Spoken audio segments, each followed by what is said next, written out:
कर्नाटक के गृह मंत्री प्रियांक खड़गे ने आरएसएस की फंडिंग और उसकी कानूनी स्टेटस पर सवाल किया। प्रियांक खड़गे ने कहा कि देश में तमाम ट्रस्ट और एनजीओ रजिस्ट्रेशन करवाकर अपना काम कर रहे हैं, लिहाजा आरएसएस को भी रजिस्ट्रेशन करवाना होगा क्योंकि देश का कानून सबके लिए बराबर है। इसके जवाब में कर्नाटक के बीजापुर से बीजेपी सांसद रमेश जिगाजिनगी ने जो कहा वो उसने जाने अनजाने राष्ट्रीय स्वयंसेवक संघ के चरित्र से जुड़े एक महत्वपूर्ण पहलू से पर्दा उठा दिया है।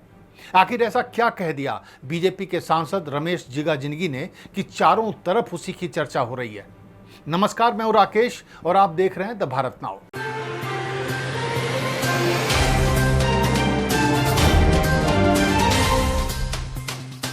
कानूनन हमको टैक्स नहीं है, इसलिए हिसाब किताब हमारा मांगती नहीं है सरकार, लेकिन हमको हमारी साख को जतन करना है। एक एक पाई का हिसाब हम रखते हैं। मोहन भागवत, अरे हम क्या छुपा के कर रहे हैं क्या? हम संघ के नाम पर ही कर रहे हैं। मैं भी वही पूछ रहा हूँ, संघ के नाम पे कर रहे हैं तो भैया संघ क्या है, कौन है, आपका पैसा कहाँ से आता है, वही तो पूछ रहा हूँ मैं भी। वो भी वही बोल रहे हैं, हम भी वही बोल रहे हैं। कर्नाटक के गृह मंत्री प्रियांक खड़गे द्वारा आरएसएस की फंडिंग और कानूनी स्थिति पर उठाए गए सवालों पर प्रतिक्रिया जताते हुए जिगाजिनगी ने कहा कि एक दलित व्यक्ति को आरएसएस के मामलों में पढ़ने की जरूरत ही क्या है, उन्हें आराम से रहना चाहिए। जिसने भी आरएसएस से पंगा लिया वो कभी बच नहीं पाया। इस बयान से हंगामा मच गया है। खुद कर्नाटक के गृह मंत्री प्रियांक खड़गे ने जवाब दिया और कहा कि दलित व्यक्ति आरएसएस पर सवाल क्यों नहीं उठा सकता। क्या दलित इस देश का नागरिक नहीं होता है? It is very clear, the language, the way he says, Dalits should not question RSS. Why? Dalits are not part of the society. Dalits are not part of the constitution. And who is anybody to tell me what to question or not to question? As an individual, I have my rights, and as the Home Minister of Karnataka, I am very careful in what I am saying. अगर आप इतना बड़ा संगठन मेरे राज्य में चला रहे हो तो आपको रजिस्ट्रेशन करना पड़ेगा, या तो आके बोलना पड़ेगा कि किस कानून के तहत आप ये सारे काम कर रहे हैं। दरअसल बीजेपी के सांसद रमेश जिगाजिनगी खुद दलित समाज से आते हैं। बीजेपी और आरएसएस में उनके निजी अनुभव से निकला ये वाक्य बता रहा है कि आरएसएस की दलितों के प्रति सोच क्या है। इसके साथ ही आरएसएस का संदेश साफ है कि आरएसएस से पंगा लेकर दलित चैन से नहीं रह पाएंगे, चाहे वो दलित कर्नाटक का गृह मंत्री प्रियांक खड़गे ही क्यों ना हो। प्रियांक खड़गे की गलती केवल इतनी है कि उन्होंने बतौर गृह मंत्री आरएसएस से उसकी स्थिति जाननी चाहिए। प्रियांक चाहते हैं कि आरएसएस संगठन के जिस भी स्वरूप में खुद को तय करे उसमें ही पंजीकरण करा ले। वैसे प्रधानमंत्री नरेंद्र मोदी आरएसएस को दुनिया का सबसे बड़ा एनजीओ बता चुके हैं, तो फिर इस आधार पर आरएसएस को एनजीओ के तौर पर रजिस्ट्रेशन करा लेना चाहिए। प्रियांक खड़गे ने मोहन भागवत को लिखे पत्र में संघ पर कोई भी टिप्पणी किए बगैर उन्हें अपनी कानूनी स्थिति स्पष्ट करने को कहा था, लेकिन जवाब में भागवत ने हिंदू धर्म के भी रजिस्टर्ड न होने की दलील दे दी। वैसे तो कोई भी धर्म रजिस्टर्ड नहीं है, लेकिन आरएसएस को हिंदू धर्म का पर्याय बताना मोदी को भारत देश बताने की ही अगली कड़ी है। आखिर प्रियांक खड़गे ऐसा क्या पूछ रहे हैं और आरएसएस प्रमुख मोहन भागवत ने उसका क्या जवाब दिया, आइए हम आपको सुनाते हैं। अखिल भारतीय प्रतिनिधि सभा, उनका कहना है कि हम कर्नाटका में 20 लाख लोग जमा करते हैं और मैं कर्नाटका का गृह मंत्री हूं। Law and order is my forte, right, my responsibility, मेरी जिम्मेदारी है। तो मैं पूछ रहा हूं कि अगर आप 20 लाख लोग जमा कर रहे हैं तो कैसे कर रहे हैं, किसके नाम पे कर रहे हैं, और ये जमा होने के लिए पैसे कहां से आ रहे हैं? अब संघ पंजीकृत क्यों नहीं है? क्योंकि जब संघ शुरू हुआ तो स्वतंत्र भारत की सरकार नहीं थी, 1925 की बात है, तो चला और चल पड़ा। स्वतंत्रता के बाद भी चलता पड़ा। स्वतंत्रता के बाद पे कानूनों में हर एक संस्था ने रजिस्ट्रेशन करना चाहिए, ऐसा कानून नहीं है।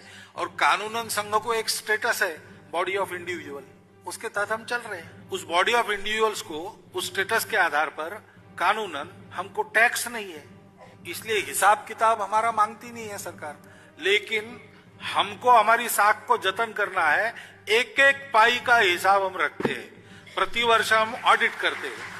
ऑडिट के नियमों के अनुसार हमारा प्रत्येक इकोनॉमिक यूनिट का ऑडिट प्रतिवर्ष नियमित होता है, इसमें कोई नरमी हम बरतते नहीं है। दरअसल यहां बहस केवल आरएसएस की नहीं है, असल बहस जवाबदेही बनाम विशेष दर्जे की है। अगर कोई संगठन देश के सामाजिक और राजनीतिक जीवन में गहरा प्रभाव रखता है तो क्या उसे अपनी वित्तीय और कानूनी स्टेटस के बारे में ज्यादा पारदर्शी नहीं होना चाहिए, या फिर आरएसएस जैसा संगठन जो खुद को सांस्कृतिक और वैचारिक संगठन बताता है उसे उसी नजरिए से देखा जाना चाहिए। यहां पर ध्यान देने की बात है कि आरएसएस खुद को हिंदू समाज के संगठन की तरह पेश कर रहा है। उसका कहना है कि जब हिंदू धर्म का रजिस्ट्रेशन नहीं हो सकता तो फिर आरएसएस का रजिस्ट्रेशन भी नहीं होना चाहिए। लेकिन यहां एक महत्वपूर्ण अंतर है जिसे समझना होगा। हिंदू धर्म एक प्राचीन धार्मिक परंपरा है जिसकी उम्र हजारों वर्षों की मानी जाती है। वहीं आरएसएस की स्थापना 1925 में हुई है। इसलिए कानूनी रूप से हिंदू धर्म और आरएसएस दो अलग अलग चीज हैं। साफ शब्दों में कहें तो आरएसएस हिंदू धर्म नहीं है। इसलिए हिंदू धर्म के नाम पर आरएसएस का संगठनात्मक जवाबदेही से बचने का बहाना स्वीकार नहीं किया जा सकता। लेकिन इन सब के बीच रमेश जिगा जिंदगी के दलितों वाले बयान ने बाकी तमाम बहसों को ओवरशैडो कर दिया है और उन तमाम सवालों को प्रासंगिक बना दिया है जो आरएसएस को लेकर शुरू से ही उठते रहे हैं। सवाल आरएसएस के मनुवादी सोच की है। सवाल हिंदू संस्कृति की रक्षा के बहाने वर्ण व्यवस्था और ऊंच नीच के भेदभाव को बनाए रखने का है। दलितों के प्रति इस सोच का एक पहलू यह भी है कि राष्ट्रीय स्वयंसेवक संघ यानी आरएसएस के 100 साल के इतिहास में अब तक कोई भी दलित नेता आरएसएस प्रमुख या सरसंघ चालक के सर्वोच्च पद पर नहीं रहा है। संघ के अब तक के सभी 6 प्रमुख या सरसंघ चालक उच्च जातियों से रहे हैं, जिनमें अधिकांश ब्राह्मण समुदाय से आते हैं। केवल एक सरसंघ चालक रज्जू भैया राजपूत समुदाय से थे। यह भी कोई संयोग नहीं है कि जिस राम मंदिर में चंदा और जेवर की चोरी का मुद्दा आजकल सुर्खियों में है, उस राम मंदिर का संचालन पूरी तरह आरएसएस के हाथों में है और राम मंदिर ट्रस्ट के सभी 8 स्थायी सदस्य एक ही जाति से हैं और वो जाति है ब्राह्मण। ऐसे में बीजेपी सांसद जिगा जिंदगी का गृह मंत्री प्रियांक खड़गे पर ऐसा हमला संभावित ही था। बहरहाल लोकतंत्र में संख्या के वैल्यू को देखते हुए सत्ता के शीर्ष पर पहुंच चुके आरएसएस ने अपनी भाषा बदल ली है। उसके पॉलिटिकल विंग यानी भारतीय जनता पार्टी की ओर से मंत्रिमंडल में दलित और पिछड़ी जातियों की भागीदारी के आंकड़े जरूर प्रचारित किए जाते हैं और प्रधानमंत्री मोदी की जाति को समय रहते पिछड़ी जाति में डलवाने का काम भी शायद इसी योजना का हिस्सा था। लेकिन आरएसएस जिस प्राचीन गौरव सनातन परंपरा की बात बार बार करता है वो वर्ण व्यवस्था के शोषण पर चलने वाली सामाजिक आर्थिक व्यवस्था है। बहरहाल बीजेपी सांसद रमेश जिगा जिंदगी ने आरएसएस से टक्कर न लेने की चेतावनी देते हुए प्रियांक खड़गे को उनकी हैसियत याद दिला दी है जो हिंदू राष्ट्र में किसी भी दलित की हो सकती है। इसीलिए डॉक्टर अंबेडकर ने स्पष्ट रूप से कहा था कि हिंदू राष्ट्र लोकतंत्र के लिए विपत्ति है, इसे हर हाल में रोकना होगा। क्या आपको भी लगता है कि प्रियांक खड़गे ने आरएसएस से सवाल पूछकर गलती कर दी? क्या आप भी मानते हैं कि दलितों के प्रति आरएसएस की कथनी और करनी में बहुत अंतर है? और इसका उदाहरण है सांसद जिगा जिंदगी का प्रियांक खड़गे के बारे में बयान। आप अपनी राय हमें कमेंट करके जरूर बताएं। वीडियो पसंद आया हो तो लाइक और शेयर करें और चैनल को सब्सक्राइब करना ना भूलें। नमस्कार।